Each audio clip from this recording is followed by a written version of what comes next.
Passando ao último tópico, este terceiro ponto, não o último do nosso encontro, ainda teremos depois uma reta final muito importante com uma partilha de declaração de princípios, mas o painel de nutrir futuros. Portanto, o terceiro pilar fundamental da ação da Fundação, o primeiro é a regeneração de solos, o segundo a educação e este terceiro nutrir, a nutrição. No nosso relatório de 2025, assumimos que nutrir é mais do que alimentar. É parte essencial de uma vivência plena, mais saudável e fonte de florescimento e bem-estar. E por isso é nutrir, que é isto mesmo, é mais do que alimentar, estamos a falar de mais do que isso, tem o seu quê de educação inerente a isto mesmo, e nutrir futuros. Nós, de facto, não podemos esperar e devemos intervir mais cedo. Ligado aos valores do empowerment, porque é isto que empodera as pessoas, a equidade para permitir a todos esta mesma aprendizagem e a inovação, partilhando práticas e transformando ideias. É por isso que, para este painel que vamos ter a seguir, ele vai ser moderado pela Inês Queiroz, que é a coordenadora da Fundação Mendes Gonçalves, e, portanto, vamos ter também connosco a Raquel Corval, da ProChild Collab, que abordará a importância da primeira infância na construção de hábitos e contextos de saúde. A Inês Garcia, da Associação Portuguesa de Nutrição, trará a dimensão da saúde pública e das políticas alimentares. E a Inês Costa Pereira, que apresentará a perspectiva da agroecologia e da investigação científica aplicada à sustentabilidade agrícola, vindo de uma perspectiva mais académica ou universitária. Elas as três terão então a coordenação deste painel pela Inês Queiroz e peço para as quatro um forte aplauso. Vamos todos nutrir aprendendo convosco.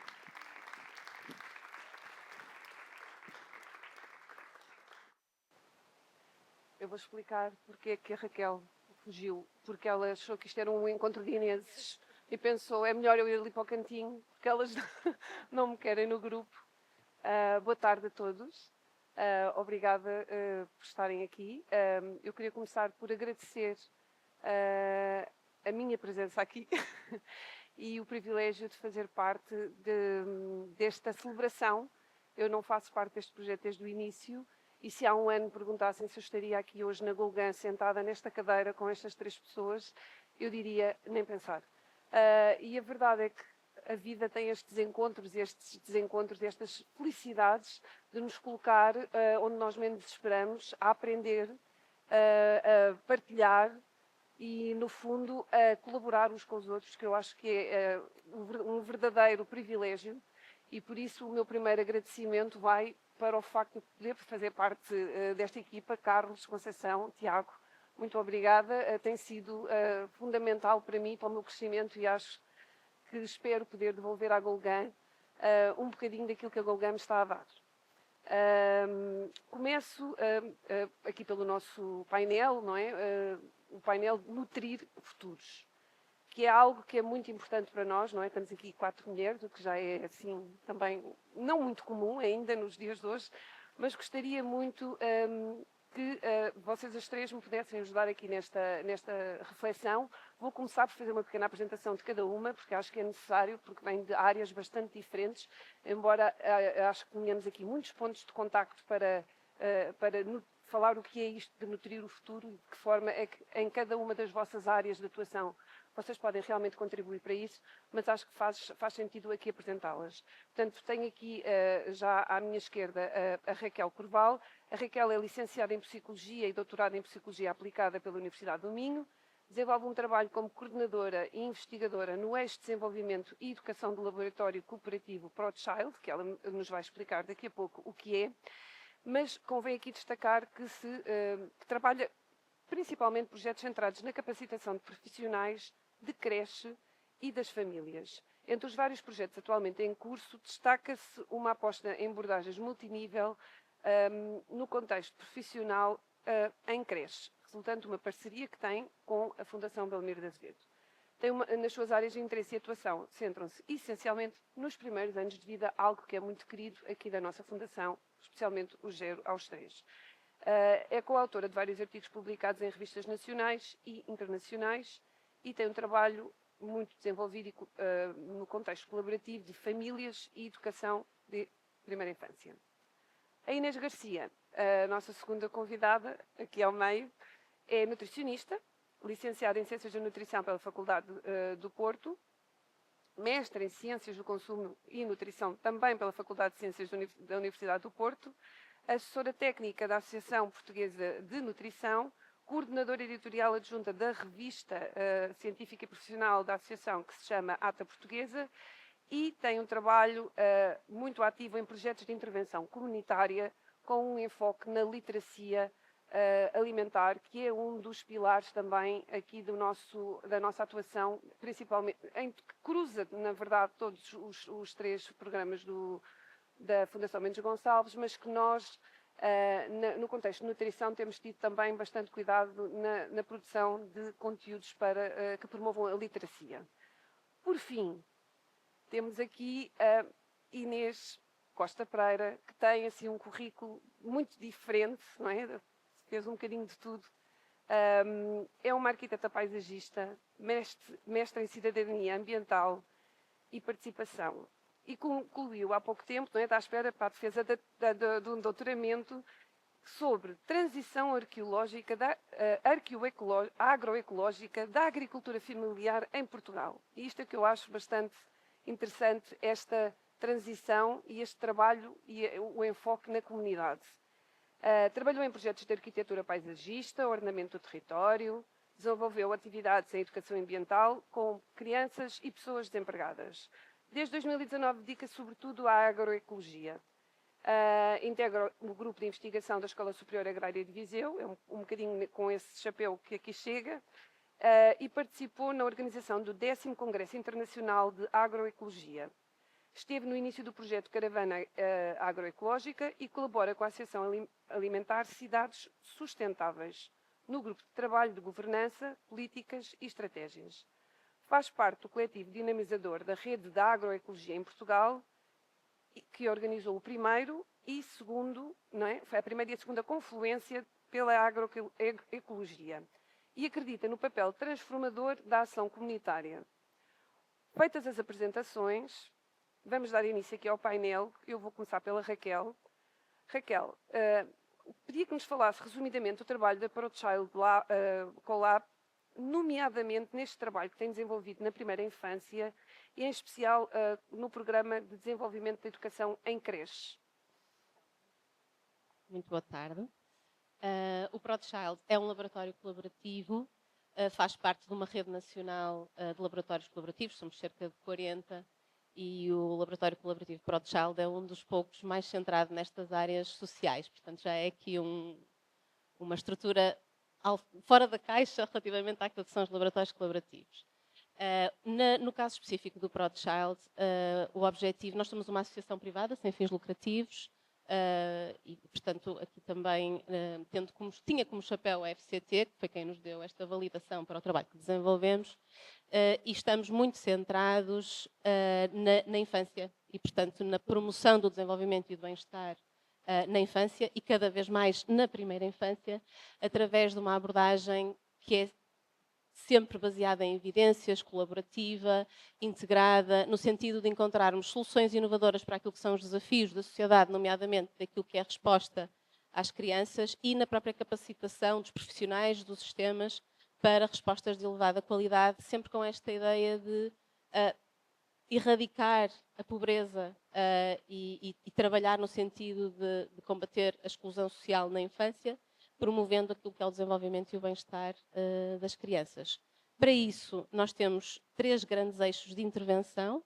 A educação e desenvolvimento é aquele que eu coordeno neste momento. Temos também um eixo focado em projetos na área da saúde e bem-estar e um terceiro eixo focado nas questões da proteção, portanto, para crianças que estão em situações de elevada vulnerabilidade, que são institucionalizadas, portanto, que precisam aqui deste apoio mais estruturado ao nível da proteção. Para além disto, portanto, estes 3 eixos são os 3 eixos principais de atividade, onde nós desenvolvemos os nossos projetos, e depois temos um eixo de tecnologias digitais, que no fundo atravessa o trabalho que temos feito no sentido de trazer respostas que tenham uma base digital forte, no sentido também de respondermos, por um lado, àquilo que são os desafios da sociedade atual, mas também porque são uma ótima ferramenta para conseguirmos escalar os nossos projetos e fazê-los chegar a mais pessoas, não é? Portanto, termos aqui uma pegada mais significativa. com todo o trabalho que desenvolvemos, o objetivo último é, de facto, também informar políticas públicas que possam, de facto, responder àquilo que são os desafios na infância e promover uma sociedade capaz de responder a estes direitos das crianças que tão bem conhecemos. Este programa específico de educação em creche, como é que surgiu, como é que vocês viram ou identificaram esta necessidade, esta lacuna, que no fundo é a mesma que nós também identificámos, mas tinha que alguma curiosidade de perceber como é que vocês chegaram até aqui e em que é que consiste essencialmente esse trabalho. Então este trabalho começou já em 2020, portanto já tem aqui alguns anos, e na altura, porquê começar por aqui?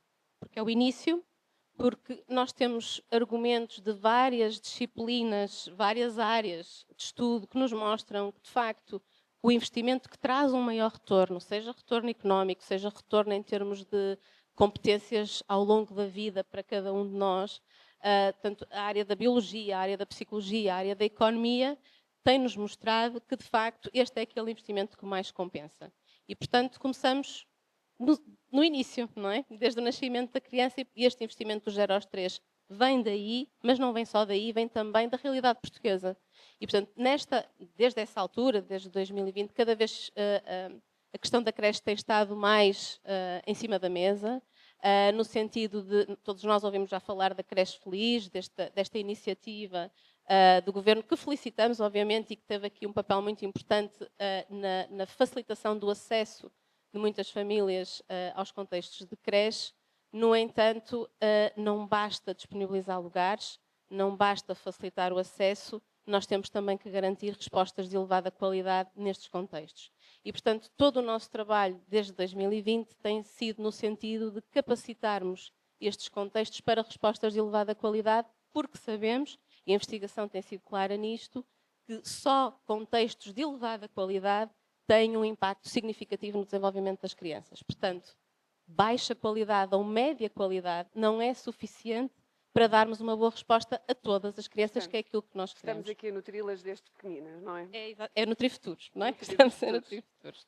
E, portanto, começamos a pensar num modelo de desenvolvimento profissional, porque sabemos, tal como vimos na apresentação anterior, é um dos pilares daquilo que nós podemos fazer para garantir respostas de elevada qualidade. Portanto, avançamos com o desenho e a implementação de um modelo de desenvolvimento profissional baseado naquilo que as evidências nos mostram. E, portanto, combinando aqui formação, sim, porque é muito importante, mas também o apoio aos profissionais no contexto, através de consultoria colaborativa, portanto, onde trabalhamos com cada profissional, com cada sala, a partir daquilo que são os desafios de cada um, e adicionando também aqui momentos de discussão e de reflexão em creche, em grupo, para toda a equipa educativa, para que, de facto, possam ter estes momentos de refletir sobre as suas práticas, de pensarem os seus desafios e, com base nas evidências, encontrarem formas e planos de ação que permitam, de facto, investir nesta qualidade. E, portanto, foi este o processo de arranque. Nós testamos este modelo em 8 creches a nível nacional, avaliamos o impacto, avaliamos a implementação, porque não basta avaliar o impacto. Ou seja, o impacto é muito importante, perceber se, de facto, aquilo que estamos a fazer vai ter resultados positivos, nomeadamente para os profissionais e para as crianças, mas tão importante quanto isso é avaliarmos a implementação. Como é que nós implementamos? De facto, nós oferecemos aos profissionais aquilo que pensamos, aquilo que escrevemos no papel, porque isso ajuda-nos a perceber porque é que encontramos determinados resultados com determinados profissionais e não encontramos com outros. Portanto, tudo isto importa que seja combinado para que possamos retirar conclusões sobre o trabalho que fazemos. Depois... Estou no meu tempo. Já estamos aqui. Pronto, só o passo seguinte. Okay. Portanto, depois de percebermos que isto de facto tinha impacto, aquilo que pensamos a seguir foi como é que escalamos.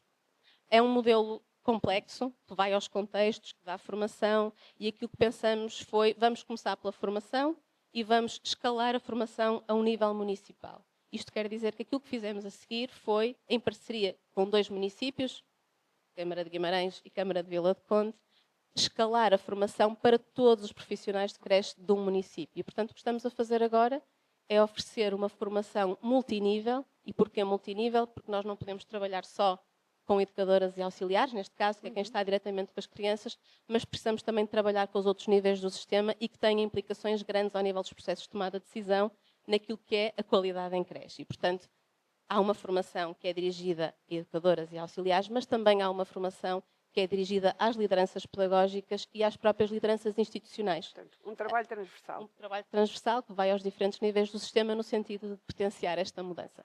Obrigada. Pegando nesta transversalidade, passo a palavra à Inês Garcia.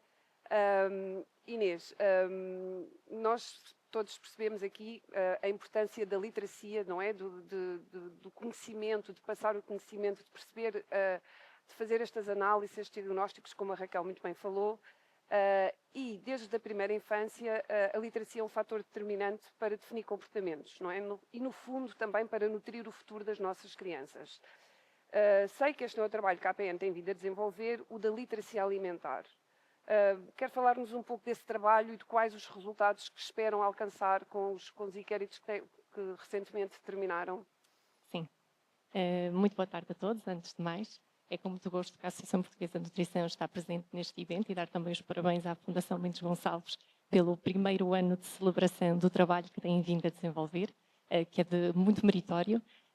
Sem dúvida que nos últimos anos a Associação Portuguesa de Nutrição tem vindo a desenvolver um conjunto de iniciativas que visam, por um lado, promover as ciências da nutrição e alimentação em Portugal, mas, por outro, promover a literacia alimentar junto da comunidade. Fazemos este exercício através da prestação de serviços de formação certificada, através da publicação de uma revista científica e profissional, a Ata Portuguesa de Nutrição, através do desenvolvimento de materiais técnico-científicos dirigidos não só para os nossos colegas, os nutricionistas e colegas estudantes da área da nutrição, mas também através do desenho e operacionalização de projetos de intervenção comunitária.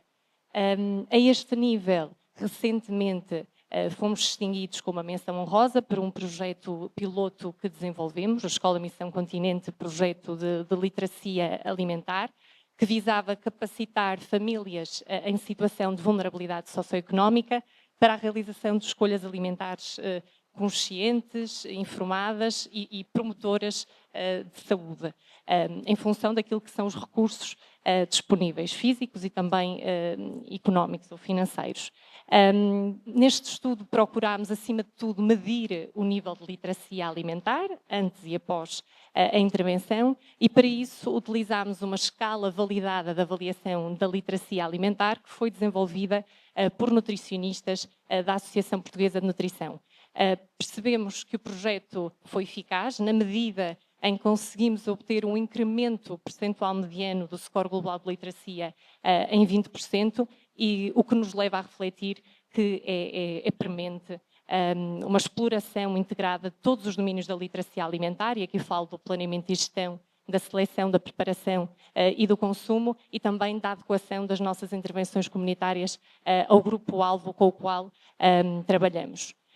Quando realizamos... Portanto, só aqui para refletir a importância do trabalho comunitário sempre, não é? Este trabalho em rede que nunca pode ser deixado de lado. Portanto, em nenhuma das intervenções que tivemos agora aqui se retira a importância àquilo que é a comunidade. Trabalhar isoladamente não funciona. Como é que vocês implementam depois em comunidade e em rede? Este projeto até nasce de uma implementação anterior de um projeto diferente, mas que tinha o mesmo valor, a mesma missão de capacitar com a Cruz Vermelha Portuguesa, com uma delegação da Cruz Vermelha Portuguesa. Claramente percebemos em diferentes momentos que existiam necessidades no terreno, estamos a falar de famílias que beneficiam do cartão monetário ou cabaz alimentar e que tinham dificuldades ou em utilizar os alimentos que constavam nesse cabaz ou em aplicar de forma adequada o valor que lhes era atribuído no cartão monetário. Então procurámos dar resposta a esta necessidade. Para isso foi essencial o envolvimento das entidades de cariz social, cuja área de intervenção era precisamente a família e a comunidade, e que prestavam como resposta social ajuda alimentar, mas também os próprios beneficiários, ou seja, trabalhamos sempre aqui numa ótica de cocriação, não é? Para termos uma atuação dirigida e para dar resposta às reais necessidades dos beneficiários da intervenção. Até porque é a única forma de mudar o comportamento, não é? Claro, Saber claro. que eu posso comprar melhor se souber o que é que estou a Claro que comprar. sim, os beneficiários têm de ser parte ativa, não é, do processo. Neste caso, beneficiários, estou a falar dos indivíduos que participaram no projeto piloto que desenvolvemos. Engraçado que quando realizamos este estudo, não existiam à data em Portugal dados que nos permitissem perceber com clareza qual é que era o nível de literacia alimentar da população portuguesa.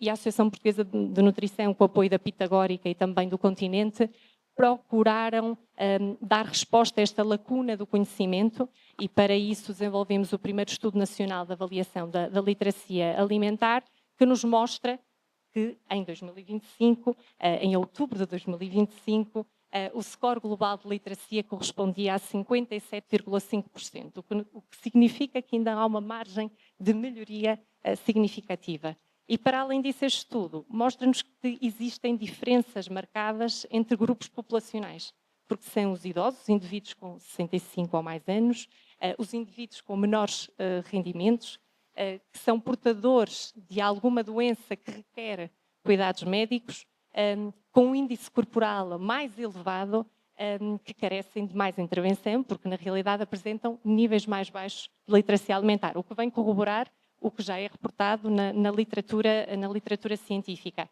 No entanto, temos de atuar a montante, como estamos a falar também neste painel.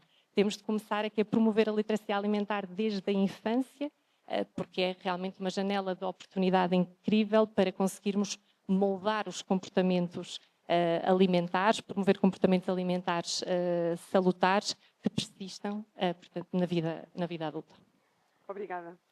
Passo agora a palavra à Inês, à outra Inês, à terceira Inês ou à primeira Inês, depende de como é que contabilizamos da direita para a esquerda, da esquerda para a direita. Inês, eu sei que tem trabalhado, tem assim um trabalho desenvolvido em ordenamento do território e em educação ambiental e do voluntariado em redes de cidadania e outros coletivos comunitários. Mas que nos últimos tempos da sua vida se tem dedicado de uma forma muito ativa à agroecologia, em vários grupos e projetos e coletivos. Como é que vê o futuro? Estamos aqui a falar, não é, de crianças, estamos a falar de atuação a montante, estamos a falar de como é que chegamos à comunidade e aos pais. Como é que na sua investigação e no seu trabalho e nesta sua capacidade de levar a investigação à prática, como é que a Inês vê o futuro destas práticas agrícolas em Portugal e a forma como elas nos podem aqui ajudar a nutrir o futuro, não só das nossas comunidades, mas também das nossas crianças, que depois nos levarão mais adiante a mudar comportamentos? Obrigada pela pergunta. Boa tarde a todos e a todas. Agradeço à Fundação Mendes Gonçalves o convite para estar aqui. Eu acho que antes de explicar, de falar sobre o que me perguntou, explicar um bocadinho o que é a agroecologia. E a agroecologia pode-se definir assim numa abordagem, uma abordagem que permite uma transição para sistemas alimentares mais saudáveis, mais sustentáveis, vamos usar essa palavra, pronto. E que tem três assim, grandes dimensões. A primeira grande dimensão são práticas agrícolas ecológicas. Então são todas aquelas práticas agrícolas que procuram, ao mesmo tempo que uma produção de qualidade, regenerar o solo, regenerar o ciclo da água, serem promotoras da biodiversidade. Então estas práticas que ouvimos falar aqui, a regenerativa, a biodinâmica, a sintrópica, a biológica, cabem dentro destas práticas agrícolas ecológicas. Depois tem um lado que é um lado muito forte de movimento social, em que é um trabalho que é feito tendo em conta a realidade que existe nos territórios de interior, as pessoas que vivem nos territórios de interior, portanto, agricultoras familiares e agricultores familiares, pequenos agricultores, também procura valorizar as raças autóctones, as sementes autóctones e depois as relações entre agricultores e consumidores, portanto, os circuitos curtos de abastecimento e portanto, se pensamos à escala do agroecossistema, portanto, um sistema que vive em equilíbrio e depois fazemos um zoom out para o sistema alimentar local e, portanto, as relações que existem as comunidades que se criam, e é isso que eu estudo. E depois a terceira, que é uma investigação-ação, uma investigação muito ligada ao que se faz nos territórios, e um conhecimento que é um conhecimento horizontal, é um conhecimento que é co-construído, é partilhado, e portanto é uma experiência que é feita com todos os atores de uma forma horizontal. Portanto, o que eu vejo, eu tenho andado pelo país, tenho conhecido muitas pessoas, muitos agricultores e agricultoras que são verdadeiros missionários, são pessoas incríveis, porque perceberam que o bem que fazem, que nos fazem a nós consumidores, a fazer uma agricultura que é uma agricultura ecológica e que faz bem ao planeta e a nós também, e que por vezes ainda não têm, ainda não são valorizados como deveriam. Uma coisa que eu costumo dizer é: toda a gente pode viver sem telemóvel. Mal, mas podem. Mas ninguém pode viver sem comer. E, portanto, é um pouco confuso pensarmos porque é que as pessoas que nos alimentam são tão maltratadas e são consideradas como se tivessem profissões que são menores. Não são. São trabalhos de muita sapiência, de muita paciência, de muito trabalho em equipe, de muita partilha de conhecimento, muita paciência para também virmos nós tentar perceber também, para ajudar da maneira que for possível e naquilo que for necessário, a perceber como é que todas estas relações que se fazem, desde quem está a trabalhar a terra até chegar ao nosso prato, como é que todos nós podemos participar e qual é que pode ser o nosso papel para fazermos para mudarmos aqui um bocadinho este paradigma. É muito interessante o que acabou de dizer, porque um dos nossos principais, não diria pilar, mas uma das nossas principais preocupações é este cuidar. É algo que está muito enraizado na nossa fundação, é este cuidar a partir da Golgã, mas cuidar da comunidade. E pegando naquilo que acabou de dizer, eu vou lançar agora a mesma pergunta às três, podem responder pela ordem que quiserem, que é: durante o dia aqui tivemos a falar muito desta importância da comunidade, não é? Os laços comunitários que se estabelecem, seja na educação, seja na nutrição, na regeneração, e que não se consegue trabalhar sem ser com este pendor comunitário. Temos aqui algumas representantes de fundações comunitárias também, como nós próprios, e eu gostava que vocês que me tentassem explicar, ou que tentassem explicar à nossa plateia, de que forma é que vocês acham que o trabalho que desenvolvem contribui para o reforço desse laço comunitário, desses laços comunitários, desses vários elos, dessas várias camadas de laços comunitários que nós devemos continuar a fortalecer e a estabelecer na sociedade? Posso? Um dos trabalhos grandes que nós fazemos é fazer escolas de agroecologia. Fazemos escolas de agroecologia pelo país. Por exemplo, a última escola de agroecologia que nós fizemos foi com as aldeias de montanha. Foi numa aldeia que se chama Lapa dos Dinheiros, tem 200 habitantes, e tem uns sotos de castanheiros maravilhosos, mas que estão em desuso. Então o que nós fizemos foi reunir com as pessoas da Lapa dos Dinheiros e perguntar: ok, o que é que vocês querem que esta escola seja? O que é que vocês precisam para a Lapa dos Dinheiros? Eles queriam valorizar os sotos dos castanheiros. Então organizámos um programa feito com a comunidade local. A aldeia, eu acho que é das aldeias onde eu fui mais bem acolhida, é quase comovente a forma como recebem as pessoas lá. Portanto, fizemos as escolas são normalmente de 2, 3 dias, portanto no primeiro dia juntámos as pessoas todas e eles tiveram a contar o que é que era a vida na Lapa dos Dinheiros, qual era o papel dos sotos dos castanheiros, porque é que tinham deixado de existir como rendimento, o que é que tinha acontecido. E depois no dia a seguir fomos fazer um percurso por um soto de castanheiros. Depois aprendemos todos a fazer enxertias de castanheiros, porque era o que queria a população. E no último dia fizemos uma metodologia que se chama Inspiring the Future, pensar, ok, então o que é que vocês querem que esteja a acontecer nos outros dos Castanheiros, da Lapa dos Dinheiros. E fizemos um plano a 5 anos para que, de facto, possa acontecer um plano, que é um plano, vamos lá pensar, foi feito numa manhã, é um princípio de um plano para que haja esta valorização dos chotos dos Castanheiros.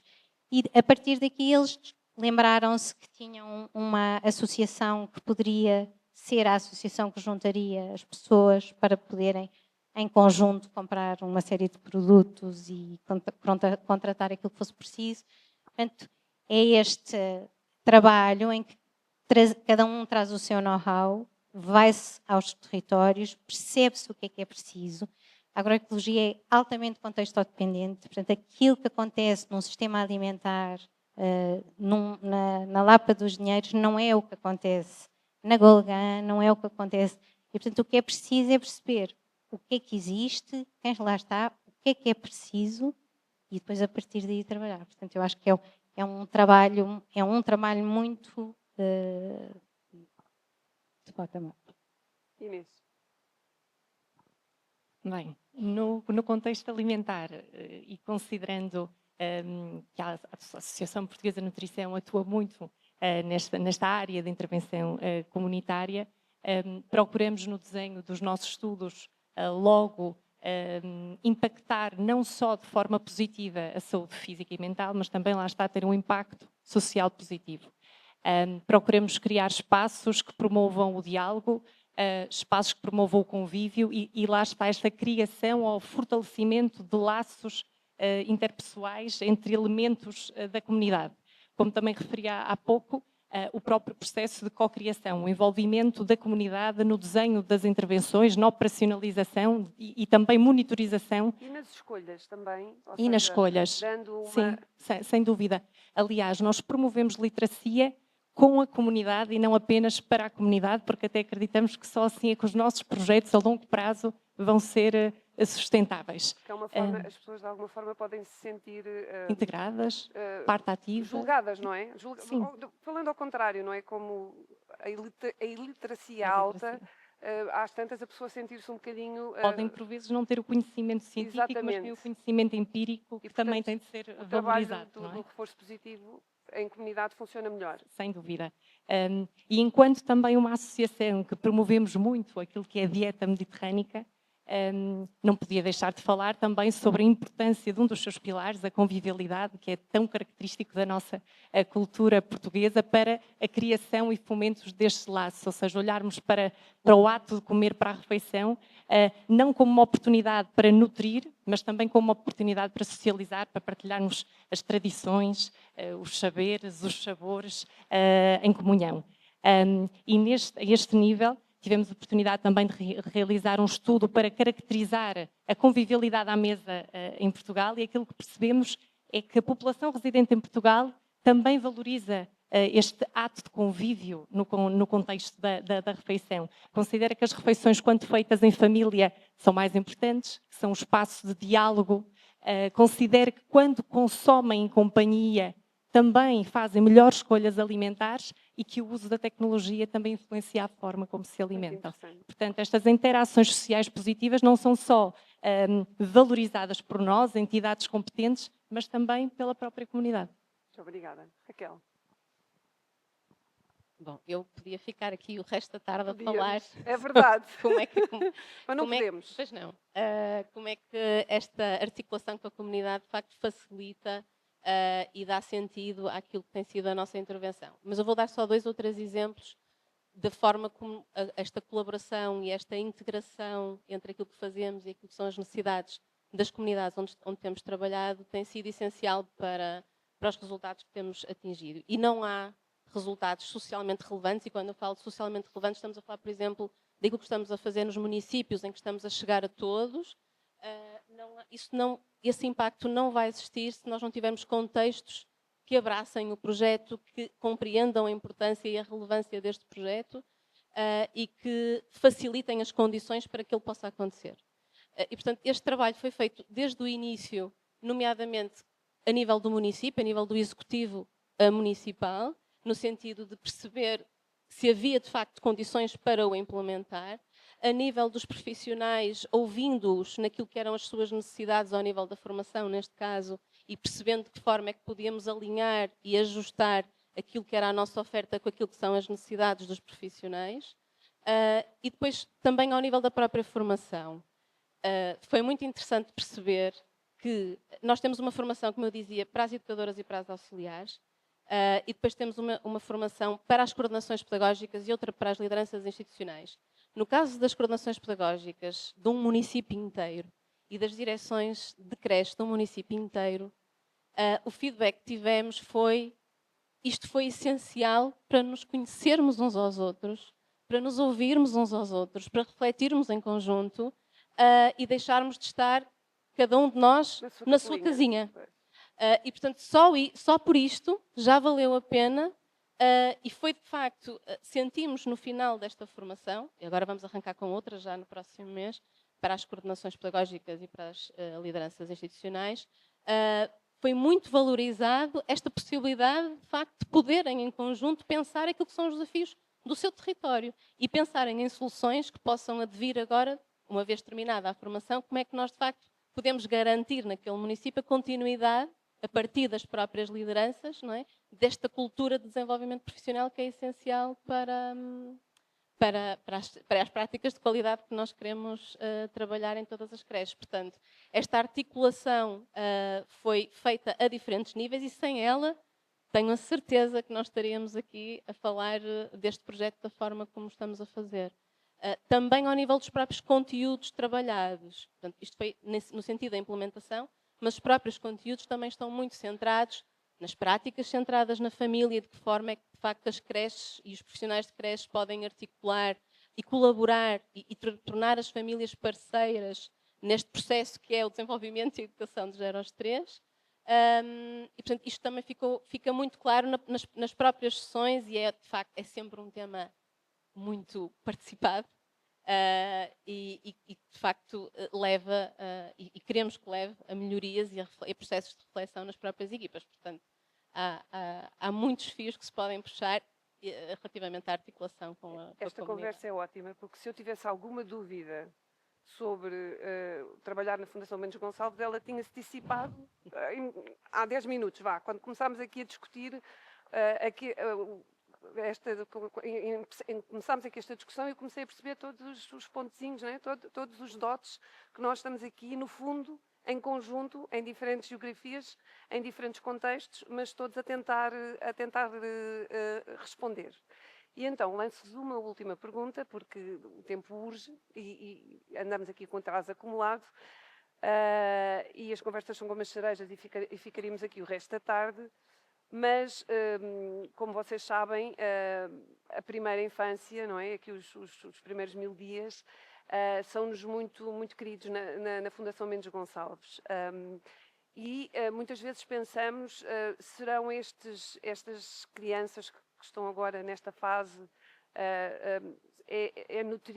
nutri-las, ao nutri-las desta forma, destas diferentes formas que fomos aqui debatendo durante o dia, é aqui que nós estamos a mudar e a dar o grande impulso de mudança positivo, porque impulso negativo nós temos tido muito recentemente.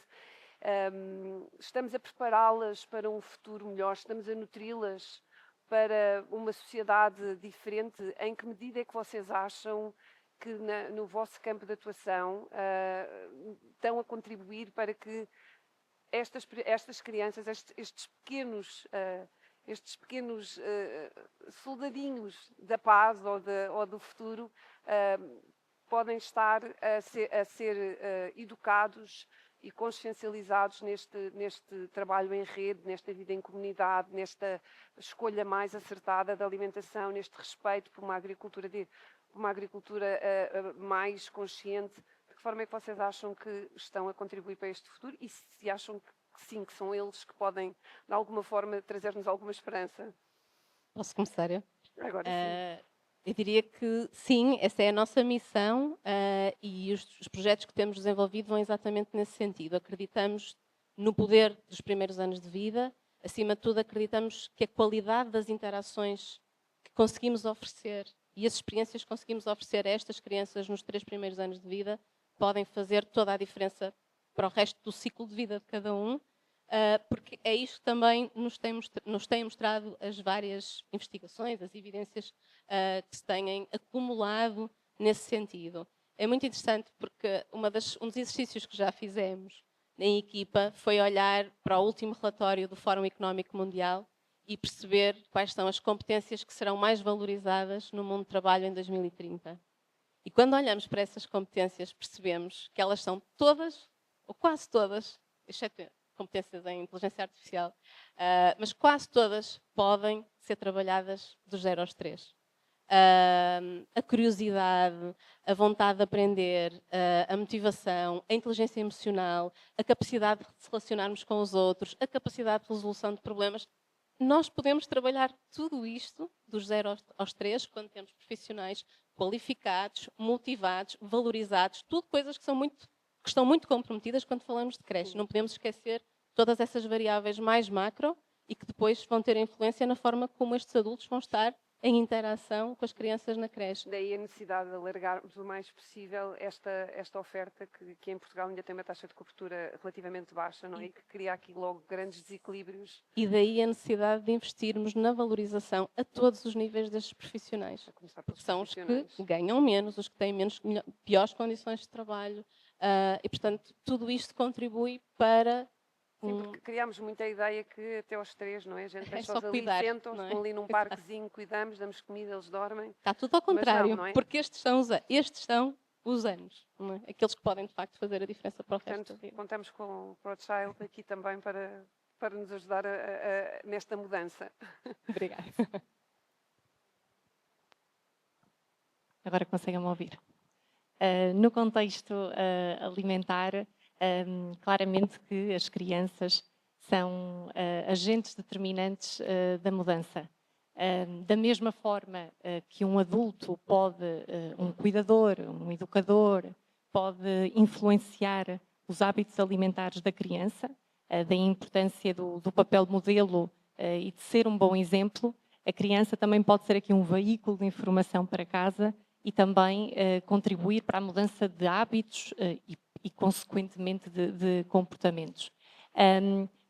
Para isso é preciso capacitar, é preciso também capacitar as crianças no contexto familiar, mas mais importante ainda no contexto também escolar.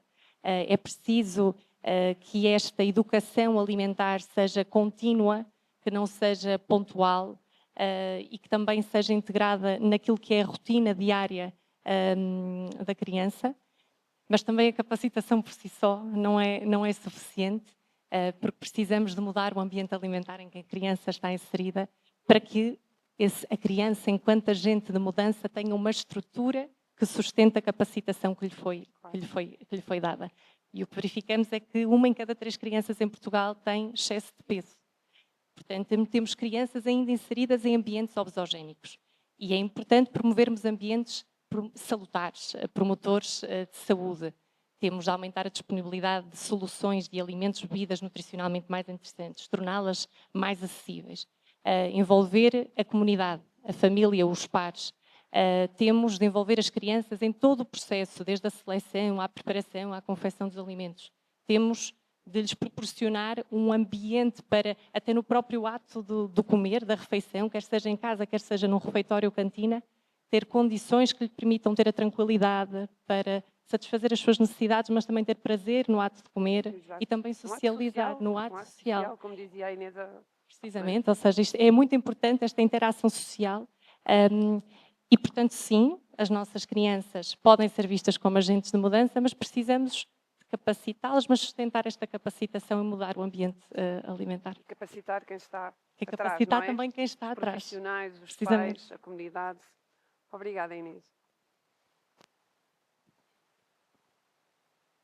No meu trabalho, na nossa área, as hortas têm um papel fundamental aí, não é? E quando nós conhecemos escolas que têm hortas e que faz parte do currículo delas o tempo na horta, é um verdadeiro gosto de uma pessoa ver saírem uma data de crianças de uma horta cheias de folhas, disto e daquilo na boca, a experimentarem o que ainda não experimentaram e depois vão levar para a cantina da escola e a refeição é feita com esses alimentos. É muito importante para elas, não só porque desde cedo metem a mão na terra, aprendem a semear, mas aprendem também a esperar, que é uma coisa que as nossas crianças têm muita dificuldade agora. Até nós. E nós também. Portanto, aprendem a esperar que aquela semente germine, que aquela planta cresça e que esteja em condições de ser colhida para ser. E quando são alimentos que foram eles que plantaram, têm muito mais gosto. Para eles é um grande prazer fazer parte desse processo. Os portugueses, somos pessoas que gostam de estar à mesa. Eu normalmente costumo dizer aos nossos amigos estrangeiros, se te convidam para beber um café, se as coisas já estão bem, convidam-te para o almoço. Percebes assim se os portugueses estão mais ou menos envolvidos com as pessoas. E tudo se passa à volta da mesa e, de facto, nós não podemos perder isso. Porque é uma tradição nossa. Nós portugueses gostamos de comer, gostamos das histórias que estão associadas à comida, gostamos do cheiro que associamos à comida que alguém fez. Portanto, tudo isso faz parte da nossa memória biocultural e é algo que, de facto, não podemos deixar cair. Eu tenho tempo só para contar uma coisa muito rápida. No Covid não foi com crianças, mas foi com as crianças do outro lado, portanto mais velhas. Nós no Covid fizemos um projeto com a Santa Casa, com as pessoas de um centro de dia, com a escola de hotelaria, para pedirmos às pessoas para se lembrarem os pratos da sua infância, os pratos que guardavam nas suas memórias, escreverem a receita e depois os alunos da escola de hotelaria fizeram os pratos, melhorando ali alguns alimentos para que se tornasse mais saudável. Isto tudo em Covid, portanto, era tudo feito por Zooms e as pessoas os técnicos da Santa Casa registavam as receitas e etc. E depois os alunos da escola foram deixar ao centro de dia as receitas feitas. E um dia estávamos num Zoom, estava uma bandeja assim maravilhosa, havia uma senhora que tinha feito sonhos, a receita era de sonhos, e tinha os sonhos ali. E ela não fazia sonhos há 20 anos, desde que o marido tinha morrido, e por estar novamente a relembrar os pratos da sua vida e as pessoas da sua vida associadas àqueles pratos, ela fez os sonhos para os alunos poderem experimentar. Portanto, nós somos pessoas de afetos e de afetos através da comida. Portanto, é muito importante passarmos isso aos mais novos e não descurar os nossos mais velhos. Muito obrigada. Eu acho que nós temos tempo, creio que, para uma ou duas questões. Não sei se alguém quererá colocar alguma questão às nossas convidadas. Não? Está tudo tímido? Então, termino eu. Temos uma pergunta? Sim. Uma pergunta? Estão-me a ouvir? Ok. Perfeitamente. Gostava de perceber fragilidades dos vossos projetos, dificuldades e como é que as tentam ultrapassar. Sei que provavelmente devem ser transversais a todas, mas se pudessem complementar, agradecia. Obrigada. Se quiser, posso começar. Falando, por exemplo, do projeto piloto da Escola Missão Continente, projeto de literacia alimentar, a nossa amostra era composta por 87 beneficiários. Logo, não se trata de uma amostra representativa da população portuguesa e por isso não podemos extrapolar os resultados que obtivemos ao nível do estudo piloto.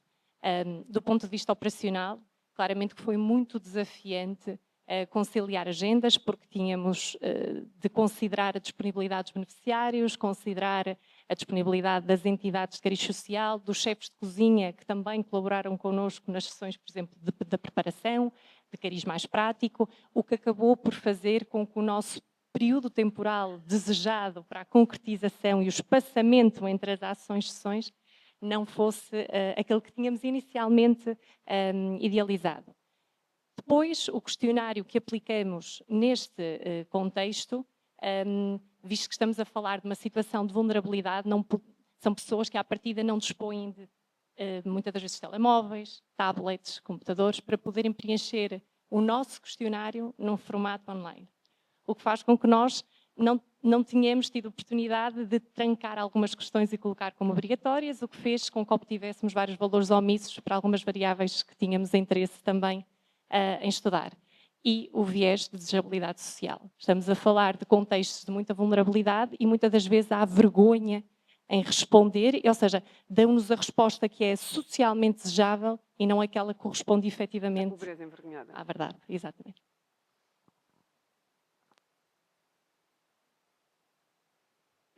Então, desafios e fragilidades. Porque, pegando, por exemplo, neste projeto de capacitação municipal, ele tinha muitos desafios à partida, que é, se nós queremos, e um deles era logo central, nós queríamos capacitar todos os profissionais de creches de um município que tem 43 equipamentos. Mas as creches não podem parar e ninguém viria à formação se ela fosse pós-laboral. Então, como é que nós oferecemos formação em horário laboral sem interromper o funcionamento normal das creches? E isto foi um desafio muito grande ao início, que nos obrigou, lá está, a ser criativas e a pensar. Fazer um contexto de trabalho?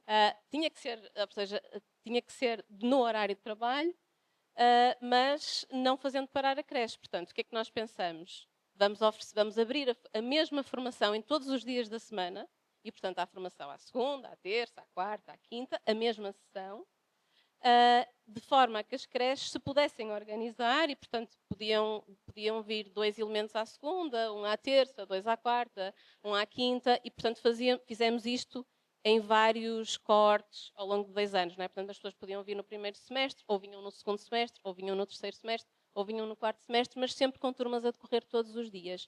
E isso permitiu que, de facto, tivéssemos uma adesão muito grande, não é? E continuamos a ter, ainda estamos a fazer estes grupos de formação, eles enchem sempre e ficamos com lista de espera. Portanto, de facto, foi um desafio que conseguimos contornar, oferecendo mais dias de formação e oferecendo respostas de proximidade geográfica. Portanto, Guimarães pegando em Guimarães, que é um contexto maior que Vila do Conde, Guimarães é um município grande, portanto, o que nós fizemos é ter locais de formação em zonas diferentes do município. Portanto, à segunda é num sítio X, à terça no Y, e, portanto, as pessoas podem se organizar também, não só em função do seu horário e das suas tarefas na creche, mas também pela proximidade geográfica que podem ter ao local da formação. Este foi um daqueles desafios que fomos conseguindo pensar e resolver e oferecer soluções que pudessem funcionar. Outros que ainda não conseguimos resolver e que são fragilidades, um deles tem a ver com isto, tem a ver com recolhas de dados. Nós recolhemos, de facto, dados ao longo do processo, antes do processo começar, ao longo do processo, no final do processo e em follow-up. Fomos aprendendo com os grupos, não podia, ou seja, se nós deixávamos o link para o preenchimento digital dos questionários, a maior parte das pessoas não preenchia. O que é que começamos a fazer? Começamos a ter uma sessão zero da formação para pedir às pessoas que também usassem esse momento para preencher antes. E no final temos também um momento na sessão para que eles possam preencher no final da sessão. O que é que ainda não conseguimos responder ao follow-up? Nós gostávamos de ter aqui dados de follow-up, ou seja, gostávamos de acompanhar estas profissionais 6 meses depois e 1 ano depois, e aí tem sido muito difícil e não porque elas já não estão na formação e temos tido muita dificuldade em conseguir esses dados. Última fragilidade tem a ver com as outras componentes do modelo. Nós estamos a conseguir escalar a formação, não estamos a conseguir escalar a consultoria em contexto e os grupos de discussão em contexto. São, de facto, componentes mais individualizadas, que exigem mais recursos humanos, mais tempo e têm um custo mais elevado. E, portanto, o nosso desafio ainda está a ser como é que, de facto, eles funcionam, mas como é que nós conseguimos ter um modelo com capacidade de escala com estes desafios.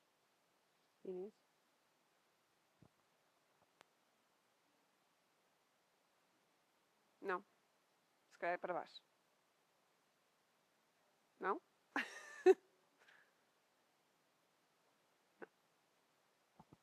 Mais um. Tá. No nosso caso, pronto, universidades, projetos, financiamentos. Há financiamento que consegue-se fazer, não há financiamento, mas há outro financiamento que até dá para fazer continuidade, faz continuidade, mas tem sempre um prazo, que é uma pena.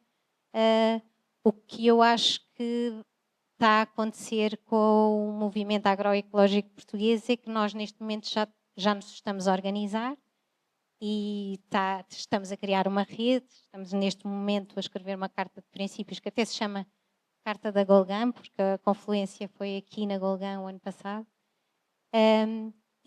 Portanto, já é mais fácil fazer acontecer algumas coisas que, se não tivéssemos organizado e tivéssemos dependentes de financiamentos, não conseguíamos. E depois há uma parte também que é muito interessante, que é o trabalho no território.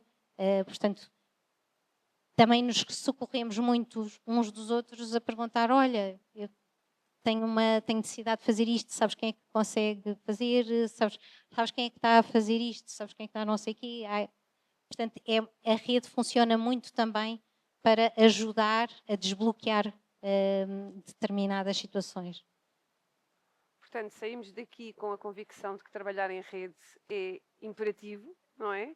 De que podemos fazer tudo ainda pelas nossas crianças e pelo futuro do nosso país, no geral, mas da nossa comunidade em particular. Portanto, isso deixa-me muito, muito feliz. Gostava muito de vos agradecer às três pela vossa presença e agora convido-vos a sair, que haverá outra pessoa para vir a seguir, não é?